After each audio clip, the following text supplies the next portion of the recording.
मेरे राज्य में बवाल मचा हुआ था। क्या महारानी के ताज का हीरा चोरी हो गया? लेकिन ऐसा कैसे हो सकता है? राजमहल में तो इतना कड़ा पहरा रहता है, और इस पहरे के होते हुए भी रानी के ताज का हीरा कैसे चोरी हो गया? हे भगवान, चोरों ने तो महारानी के ताज तक को न छोड़ा, तो हम आम जनता कैसे किसी पर भरोसा करें? राजमहल में सिपाहियों, तुरंत शाही कोतवाल को प्रस्तुत किया जाए। मेरा हीरा से जड़ा हुआ ताज बिना हीरे के ऐसा लग रहा है जैसे बिना आत्मा के शरीर हो। महाराज, मुझे अपना ताज का हीरा चाहिए। अरे महारानी जी, हम इस ताज में उससे भी अधिक कीमती हीरा लगवा देंगे, आप चिंता ना करें। तभी कोतवाल वीर प्रताप भी आ जाता है। महाराज, आपने मुझे बुलाया? वीर प्रताप, अभी तो तुम्हें पूरी बात पता चल ही गई होगी। हाँ महाराज, मुझे पता चला, लेकिन इतने कड़े पहरे के बावजूद महारानी के ताज का हीरा कैसे चोरी हो सकता है? इसी गुत्थी को सुलझाने के लिए तो हमने तुम्हें बुलवाया है। वीर प्रताप जहाँ पर ताज रखा हुआ था उस जगह को अच्छे से देखता है। तब उसे एक पायल का घुंघरू मिलता है। महारानी जी, ये घुंघरू आपका है क्या? नहीं, इस तरह की घुंघरू वाली पायल तो पारो पहनती है। लेकिन पारो है कहाँ? महारानी साहिबा, पारो तो कल रात से हमें ना दिखी, और इतनी बड़ी चोरी हो जाने के बाद तो उसे यही होना चाहिए था। कहीं चोरी पारो ने ही तो नहीं? अब नहीं महाराज, पारो और मैं 20 साल से एक दूसरे को जानते हैं, वो ऐसा काम नहीं कर सकती। ऐसा कौन हो सकता है जो महारानी के ताज का नीलम चुरा ले? मुझे तो ये बहुत बड़ा चोर लगता है। कहीं ये बसंत का काम तो नहीं? कौन बसंत सेनापति जी? बसंत एक बहुत ही शातिर चोर है। वो 4 बार मेरे हाथ आते आते रह गया। बहुत ही बड़ा बहरूपिया है वो। इसका मतलब है वो तो बहुत ही बड़ा चोर होगा, लेकिन हम उस तक पहुंचेंगे कैसे सेनापति जी? वही तो सोचना है चेतन।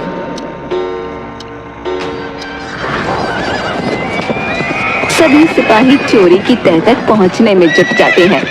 कुछ दिन बाद जब वीर प्रताप अपने घर से महल की तरफ जा रहा था, वीर प्रताप को 2 आदमी दिखाई दिए।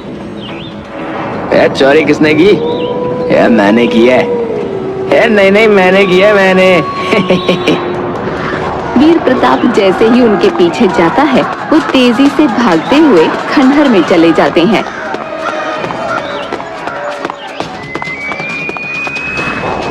कहाँ हो तुम दोनों? बताओ, तुम्ही ने रानी के ताज का हीरा चुराया ना? आज मैं तुम्हें छोड़ूंगा नहीं। कहाँ हो? और अपनी तलवार निकाल लेता है। खंडहर के अंदर चलते हुए उसे एक परछाई दिखती है। वीर प्रताप वहाँ पहुँच जाता है। बिना झपटी में एक आदमी वीर प्रताप को एक कुर्सी पर बिठा देता है, जिसमें अगर वीर प्रताप थोड़ा भी हिलता तो उसकी गर्दन कट सकती थी।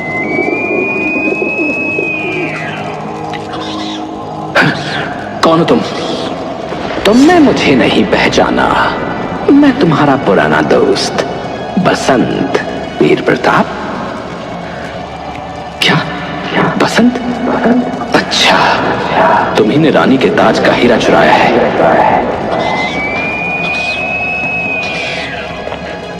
चुराया है नहीं, चुराने का सोच रहा था, लेकिन मुझसे पहले किसी और ने ही बाजी मार ली। अब तुम जा सकते हो। हाँ तो वीर प्रताप, वैसे तुम्हें जानकर हैरानी होगी, लेकिन इन दोनों आदमियों को मैंने ही तुम्हें यहाँ बुलाने के लिए भेजा था। वैसे मैं तुम्हें एक और राज की बात बताना चाहता हूँ, जिस वजह से पूरे राज्य में तुम्हारी वाहवाही हो सकती है। नहीं चाहिए मुझे कोई वाहवाही, और वो भी तुम्हारी वजह से तो बिल्कुल भी नहीं। अले अले अले, गुस्सा क्यों करते हो? पिछली बार गांव की सारी बकरियां चोरी हो गई, और तुम मुझे पकड़ नहीं पाए थे। तुम इसी वजह से नाराज हो ना? क्या दोस्त, तुम भी छोटी छोटी बातों पर रूठ जाते हो। क्या चाहते हो तुम?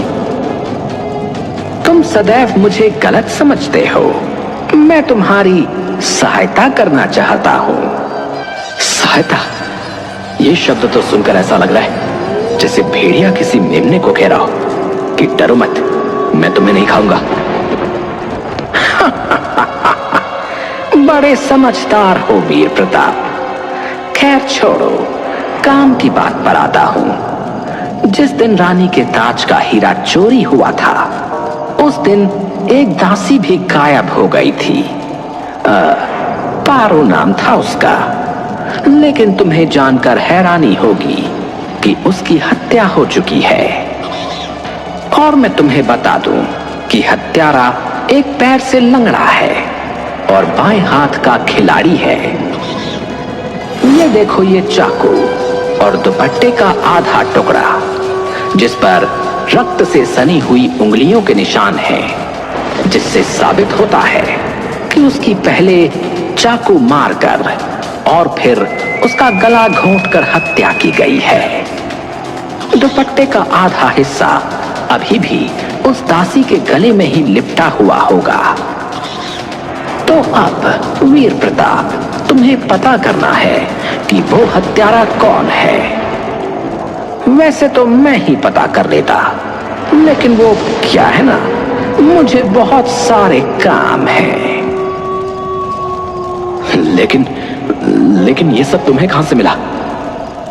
शेर जब तालाब में पानी पीने गया तब उसे ये सब पोटली में बंधा हुआ मिला। और हाँ, एक और काम की चीज मिली थी मुझे उसमें। ये कुर्ता जो कि रक्त से पूरा सना हुआ था, इसीलिए चोर ने इसे भी तालाब में डालकर सबूत मिटाने का प्रयास किया था। लेकिन उसके दुर्भाग्य से वो शेरों के हाथ लग गया। बकवास बंद करो अपनी। ठीक है, लेकिन ठीक 1 महीने बाद मैं तुम्हें यहीं मिलूंगा। लेकिन हाँ, मेरी भी एक शर्त है। तब तुम्हें मुझे उस दुपट्टे का आधा हिस्सा देना पड़ेगा। तब मैं तुम्हें बताऊंगा कि नीलम कहाँ है। ये कहते हुए बसंत कुर्सी का ताला तोड़ देता है। जब तक वीर प्रताप कुछ समझ पाता, तब तक बसंत खंडहर के पीछे के दरवाजे से होते हुए जंगल में कहीं खो गया।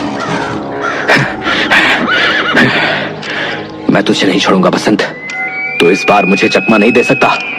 लेकिन मायूस होकर फिर उसे वहां से जाना पड़ा। कोतवाल जी, जंगल के सुनसान रास्ते पर एक लाश मिली है और आपको महाराज ने दरबार में बुलाया है। वीर प्रताप दौड़ा हुआ दरबार में चला जाता है।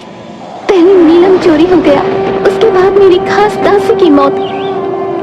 वीर प्रताप, जल्द से जल्द इस हत्यारे का पता लगाइए। इस चोर बसंत को कैसे पता चला पारो की हत्या का? ये क्या गुत्थी है? मुझे तो कुछ समझ में नहीं आ रहा है। पहले महारानी के ताज की चोरी और फिर पारो की हत्या का आपस में क्या संबंध हो सकता है? लाश को देखकर तो ऐसा लगता है कि पहले चाकू से वार किया गया है और फिर उसके दुपट्टे से गला घोटा गया है। लेकिन दुपट्टे का आधा हिस्सा कहां गया? महाराज, हो सकता है आधे हिस्से पर रक्त के निशान हो। ये सब बात इतनी बारीकी से बसंत को कैसे पता चली? वीर प्रताप को अंदर ही अंदर बसंत पर बहुत गुस्सा आ रहा था। अब अति शीघ्र ये भी पता लगाओ कि वो हत्यारा है कौन। मैं उस बसंत के बताए हुए एक भी सबूत के हिसाब से नहीं चलूंगा। 2 दिन बाद हो सकता है जिसने चोरी की है वही पारो का हत्यारा हो। 2 दिन हो गए, लेकिन कुछ पता नहीं चला कि खूनी है कौन। वीर प्रताप बहुत गहरी सोच में डूबा था। कुछ दिनों तक ऐसे ही चलता रहा। वीर प्रताप कभी महल में तो कभी पारो के यहाँ जाकर पूछताछ करता है। और कभी जहाँ उसकी लाश पड़ी मिली थी वहाँ जाता है। महल में 1 हफ्ते बाद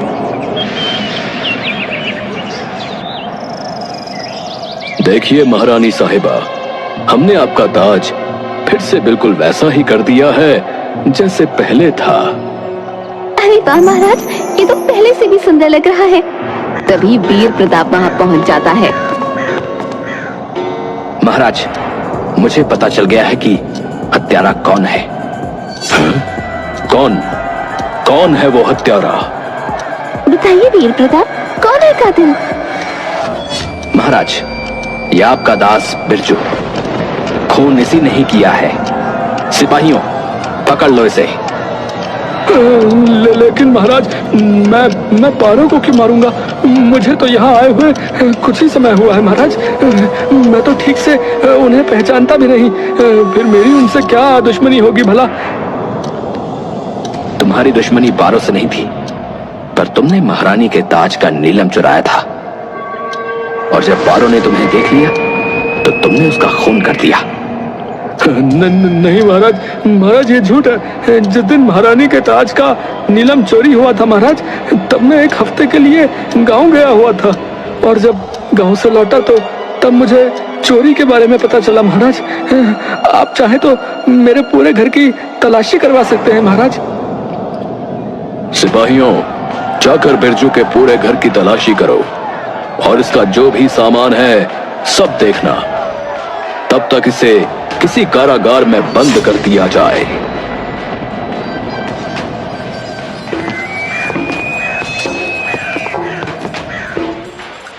लेकिन वीर प्रताप, तुम्हें पता कैसे चला कि बिरजू ने ही चोरी की है? महाराज, मैं कई बार पारो की हत्या वाली जगह पर गया।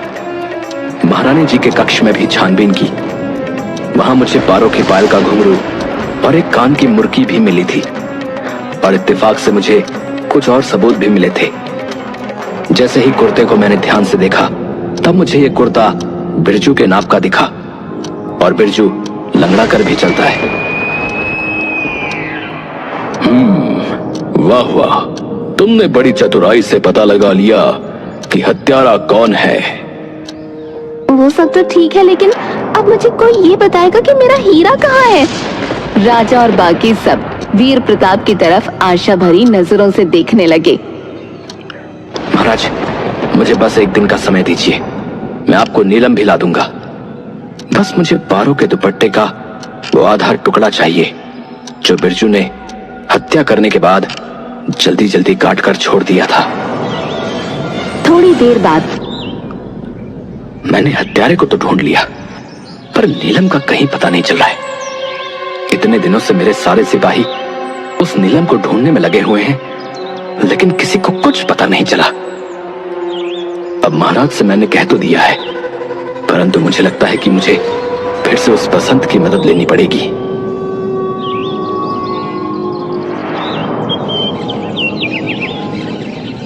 अगले दिन वीर प्रताप अपनी पूरी तैयारी के साथ फिर से उस खंडहर में पहुंच जाता है। वीर प्रताप जैसे ही वहां पहुंचता है, अरे अरे, आ गए तुम। वैसे तुम्हारी दाद देनी पड़ेगी वीर प्रताप। तुम बहुत ही होशियार हो। कितनी आसानी से पता लगा लिया कातिल के बारे में। अब बकवास बंद करो और बताओ मुझे कि वो नीलम का है। बताता हूँ, लेकिन पहले मुझे दुपट्टे का आधा टुकड़ा तो दिखाओ। वो क्या है ना, मुझे इसकी कारीगरी बहुत पसंद आई। और फिर दुपट्टे को देखकर एक साजिश भरी मुस्कान देता है। बस ये एक बार मुझे बता दे कि नीलम कहाँ है, फिर मैं इसे पकड़ लूंगा।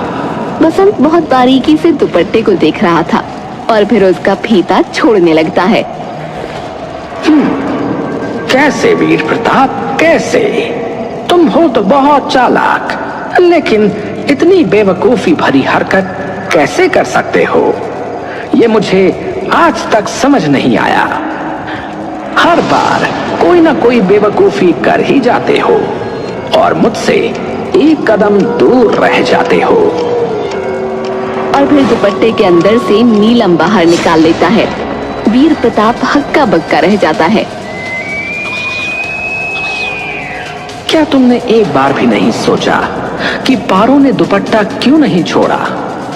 तुमने सच कहा था, पारो ने बिरजू को देख लिया था और नीलम लेकर भाग गई थी, लेकिन उसने वो नीलम अपने दुपट्टे में छुपा कर रखा था।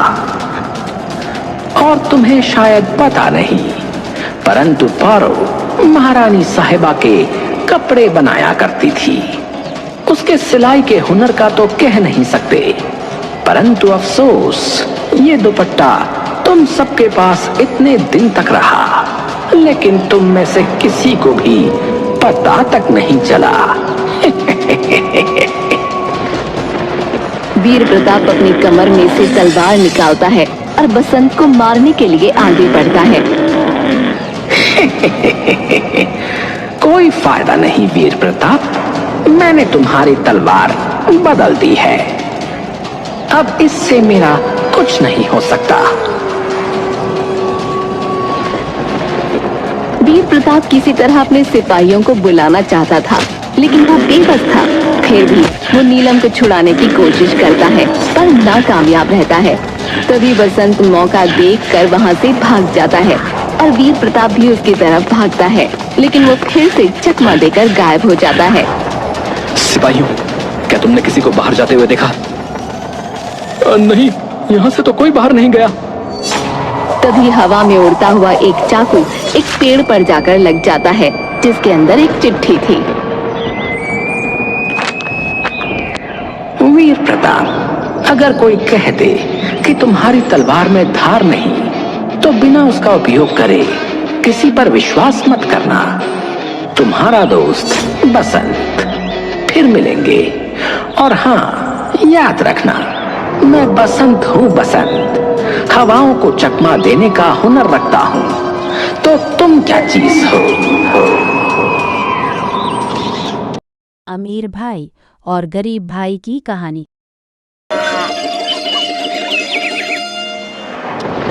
डॉक्टर साहब, मेरे पिताजी ठीक तो हो जाएंगे ना? उनके अलावा हम दोनों भाइयों का इस दुनिया में कोई भी नहीं है। देखिए, मैं जानता हूं कि यह घड़ी आपके परिवार के लिए बहुत मुश्किल है, परंतु अभी हम कुछ कह नहीं सकते। ऐसा कहकर डॉक्टर ऑपरेशन थिएटर की ओर चल पड़ा। मोहन और जगदीश का दिल जोर जोर से धड़क रहा था और इसी के साथ ऑपरेशन थिएटर की लाल बत्ती बंद हुई, दरवाजा खुला और डॉक्टर बाहर आए। देखिए, हमने साम दाम दंड भेद सब कुछ करके देख लिया। यह आपके पिता का आखिरी समय है। आप चाहें तो उनसे मिल सकते हैं। दोनों भाइयों का दिल बैठ गया। दोनों जैसे तैसे करके अपने पिता के पास पहुंचे। तुम्हारी माँ तो तुम्हारे बचपन में ही हम सबको छोड़कर चली गई थी। अब मेरा भी समय आ गया है मेरे बच्चों। तुम्हारे दादा की विरासत को मैंने खूब आगे बढ़ाया। बच्चों, मैं जिस नई कंपनी के प्रोजेक्ट पर काम कर रहा था, उसे तुम दोनों मिलकर आगे ले जाना। गांव में बहुत उन्नति आएगी। और हाँ, कभी भी एक दूसरे का साथ मत छोड़ना। ऐसा कहकर पिता उन दोनों को प्रॉपर्टी के कागजात देता है। मैंने ये प्रॉपर्टी तुम दोनों में आधी आधी बांट दी है। जगदीश बेटा, तुम बड़े हो, अपने छोटे भाई मोहन का ध्यान रखना बेटा।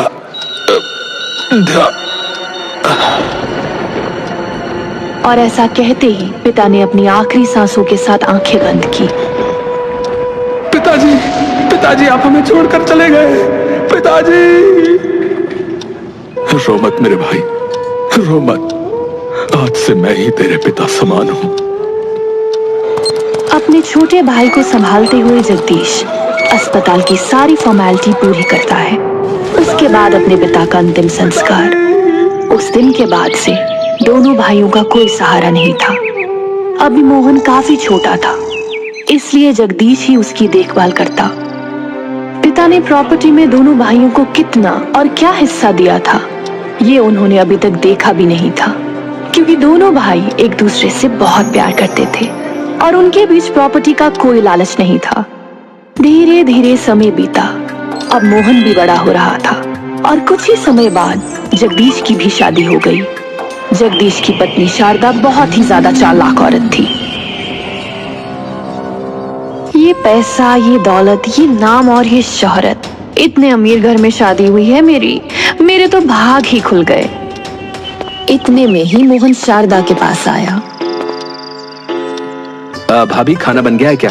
जल्दी से खाना लगा दो, बहुत तेज भूख लगी है। मेरी फ्लाइट का टाइम भी हो रहा है। जब देखो मुंह उठाकर खाना ही मांगता रहता है। मैं क्या इसके बाप की नौकर हूँ? भाभी, क्या सोच रही हो? अरे देवर जी, लाती हूँ। बैठो बैठो। अब तो विलायत जा रहे हो, भूल जाओगे हमें तो वहां जाकर। भैया ही तो मुझे जबरदस्ती भेज रहे हैं, कह रहे हैं कि बिजनेस की पढ़ाई करके आओ। मेरा तो बिल्कुल भी मन नहीं है जाने का। मोहन खाने की टेबल पर बैठा था। शारदा खाना परोस रही थी। इतने में जगदीश भी वहां पहुंचा।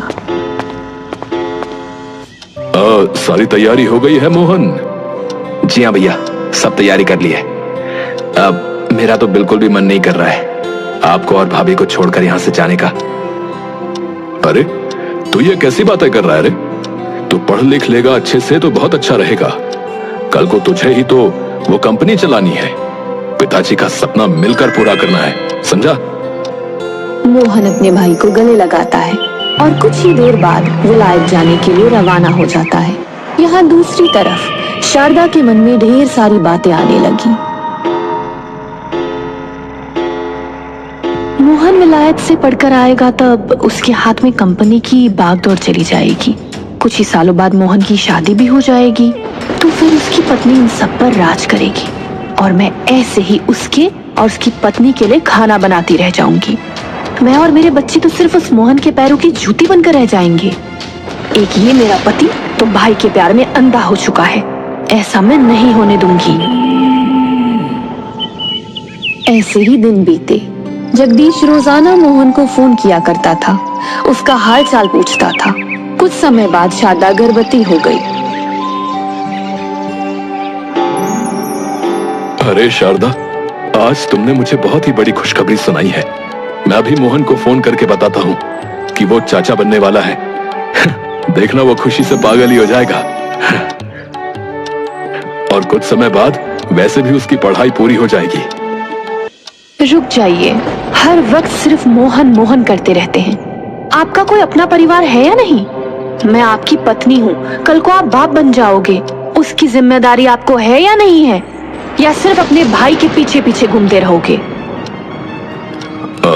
ये तुम क्या कह रही हो शारदा? क्या मैं तुम्हारी जिम्मेदारी नहीं उठाता? और वो मेरा भाई है, उसे मैं कैसे छोड़ सकता हूँ? कल को जब उसका परिवार होगा ना अपना, तब वो आपके पैरों में नहीं गिरेगा, बल्कि आपको अपने पैरों की जूती बना लेगा। इस बात को याद रखना। वो एक सांप है, उसे जैसे ही मौका मिलेगा डस लेगा आपको। मेरी बातें आपको बुरी लग रही होंगी ना? लग रहा होगा कि मैं भड़का रही हूँ, लेकिन मैं आपको आईना दिखा रही हूँ, यही सच है। बिल्कुल भी नहीं, मेरा भाई ऐसा नहीं है, समझी? भूल गए दो भाइयों के बीच क्या होता है? इससे पहले वो आपकी जायदाद हड़पे, आप उसे बेदखल कर दीजिए। आपके बच्चे दर दर भटके, उन्हें खाने को ना मिले, उससे पहले ही उसे बेदखल कर दीजिए, मैं कह रही हूँ।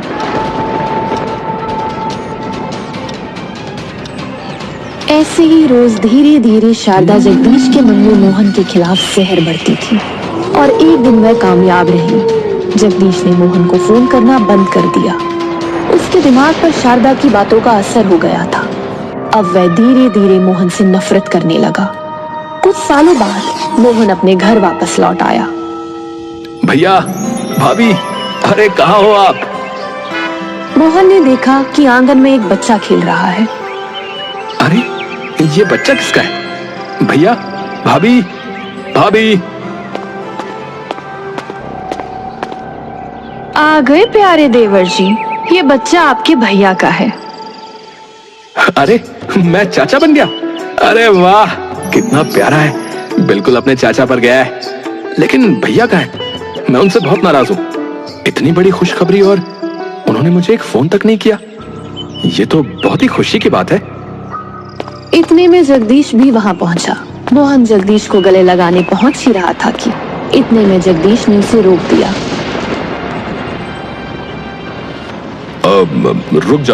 रुक जाओ मोहन, सुनो मेरी बात। ये घर तुम्हारा नहीं रहा अब। अरे मैं इतने सालों बाद आया हूँ भैया, क्या आप मुझसे नाराज हो? बताओ ना, जो आप ऐसी बातें कर रहे हो। देखो, मैंने तुम्हें पिताजी की जायदाद से बेदखल कर दिया है। तुम्हारे हिस्से की सारी जायदाद अब मेरे बेटे अर्जुन के नाम हो गई है। और सुनो, मैं इतना भी निर्दयी नहीं हूं। नदी के पास वाली जो झोपड़ी है वो मैंने तुम्हारे नाम की है। मोहन के दिल पर पहाड़ टूट पड़ा।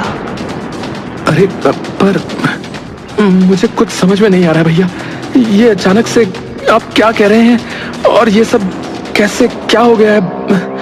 तुम्हें कुछ भी समझने समझाने की जरूरत नहीं है। तुम यहां से निकलोगे या मैं तुम्हें धक्के मारकर निकालूं?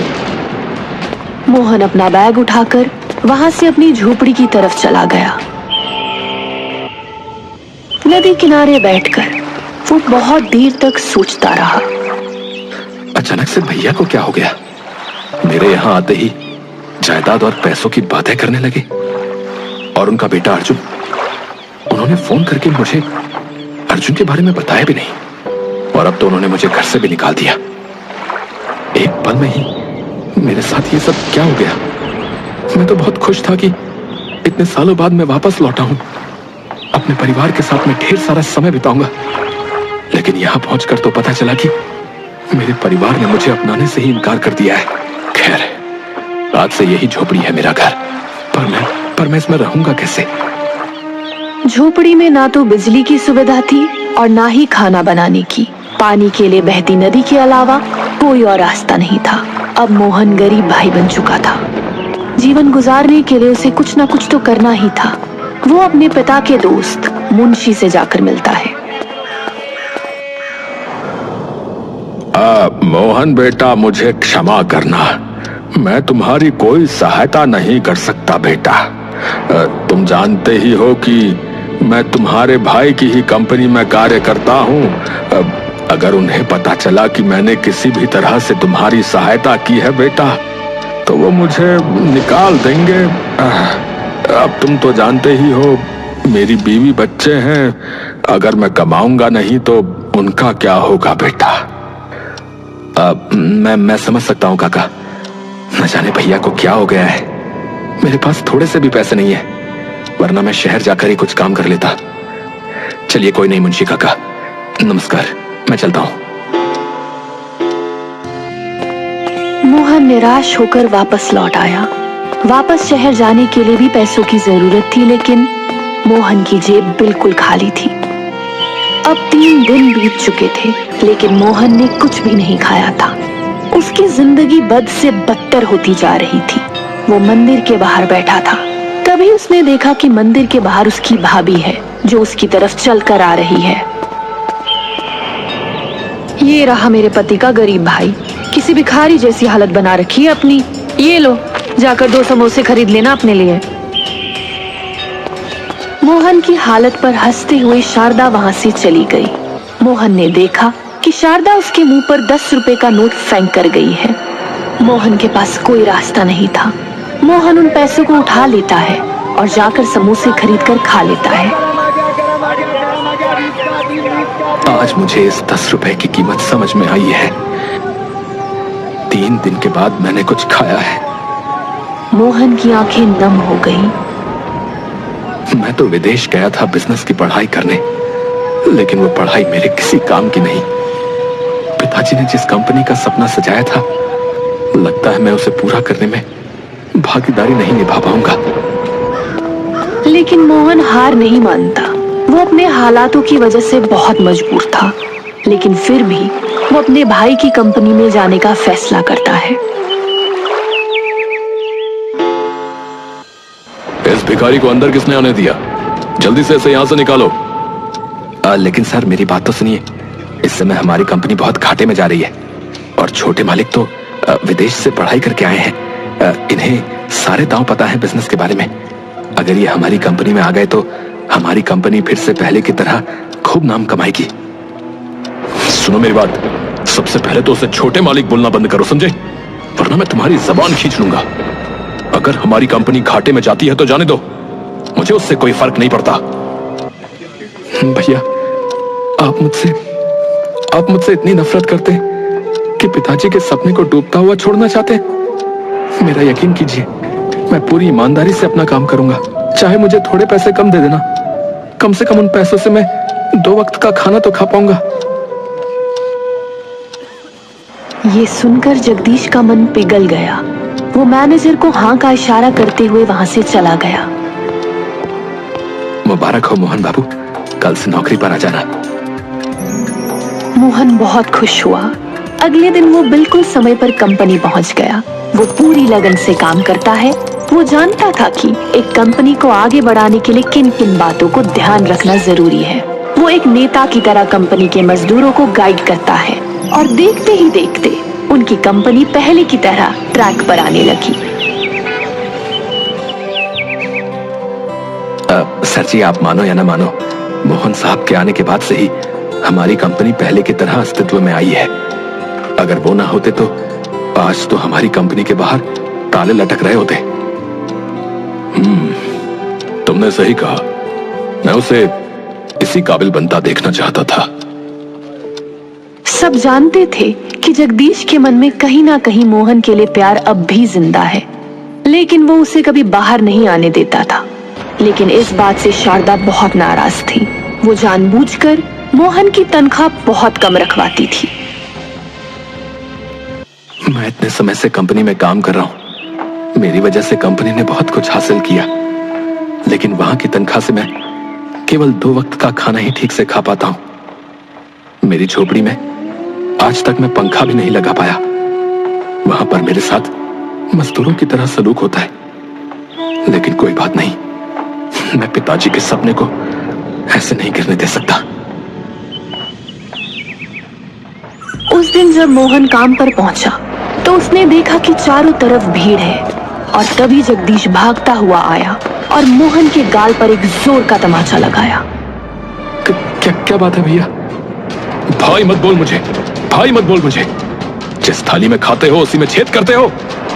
गद्दार कहीं के हैं? सही कहती थी शारदा तुम्हारे बारे में। मुझे कुछ समझ में नहीं आ रहा भैया, आप ये क्या बोल रहे हैं? कंपनी के अकाउंट से 20 लाख रुपए गायब है। 20 लाख रुपए। बताओ बताओ, वो पैसे कहां गए?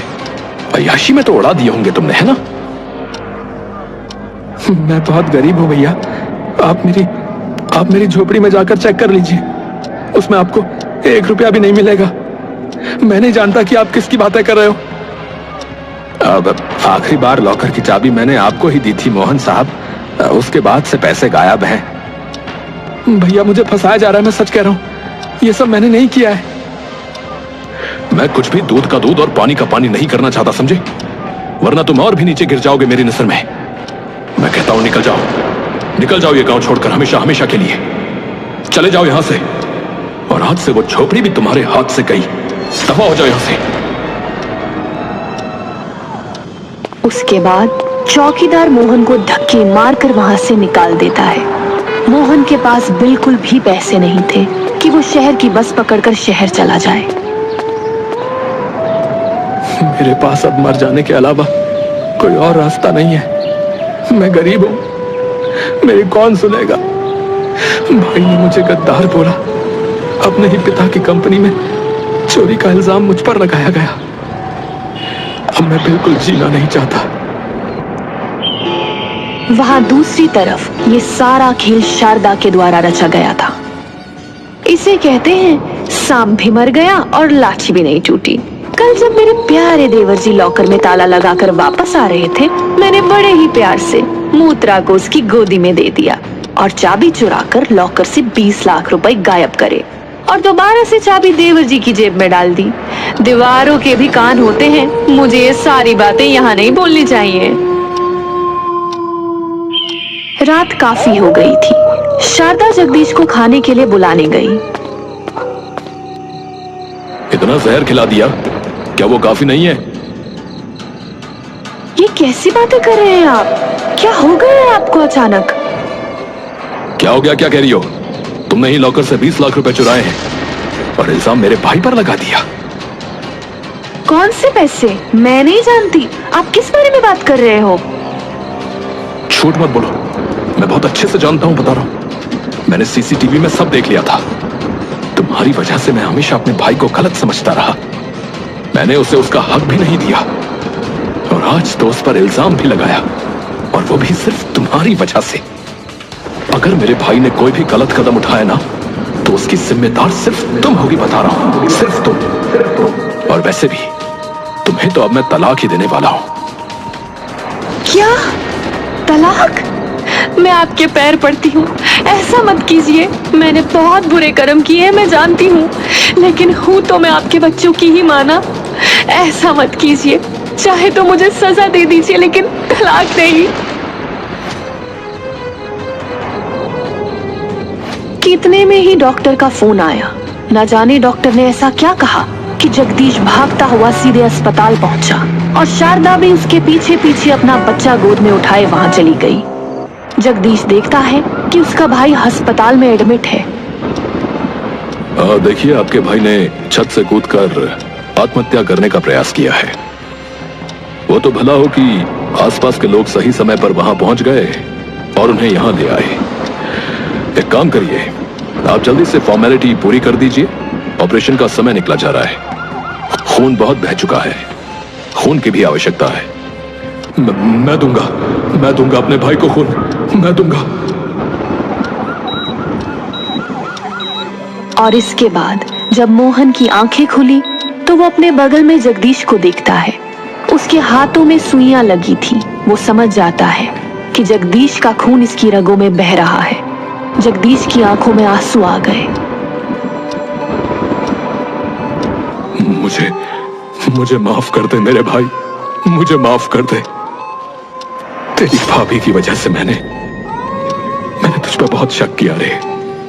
तुझे हमेशा नकारता ही रहा, लेकिन अब मैं उसे तलाक दे रहा हूं। तू चिंता मत कर। ऐसा मत कीजिए भैया। जो हुआ वो तो भाग्य का खेल था। भाभी की इसमें कोई गलती नहीं है, पर मेरे खातिर आप ऐसा मत कीजिए। देख रही हो, हैं? देख रही हो ना, जिसके लिए तुमने मेरे मन में इतना जहर भरा, इतना बुरा सलूक जिसके साथ हुआ, वो आज कितनी बड़ी बड़ी बातें कर रहा है। तुम्हारे लिए तुम्हें बचा रहा है वो। मोहन के मुंह से ऐसी बात सुनकर शारदा को अपने किए पर बहुत पछतावा हुआ। कुछ दिनों बाद मोहन की रिकवरी होने लगी, इसलिए अब जगदीश मोहन को घर ले आया था और शारदा भी एक मां की तरह मोहन की देखभाल करने लगी थी। मुझे लगता है मेरा गरीब भाई बनना बहुत जरूरी था, वरना आज भाभी के रूप में मुझे मां कैसे मिलती। मेरी इतनी देखभाल कर रही है जैसे कि मैं इनका बेटा हूं। भगवान ने मुझे दूसरा मौका दिया है अपनी गलती सुधारने का, वो मैं कैसे छोड़ सकती थी।